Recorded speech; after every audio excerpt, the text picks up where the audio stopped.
Can't compare datetime to built-in underscore function underscore or underscore method. I am new in Django. I created sponsor model. That model has start underscore date. Start date becomes sponsor, and end underscore date. End date of sponsor.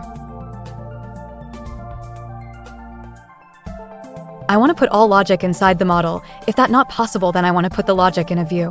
I make method current underscore sponsor, which can return true or false. If today is on a range of start underscore date and end underscore date means true else false.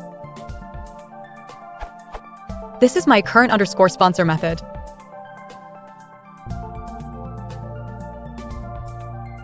The problem is I got error can't compare datetime to built-in underscore function underscore or underscore method.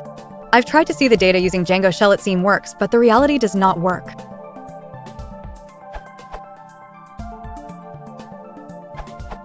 Datetime.Date.Today is not calling the function you think it is.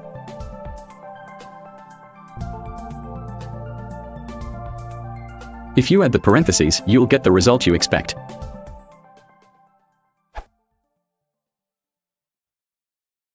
If you want to support the channel, click subscribe.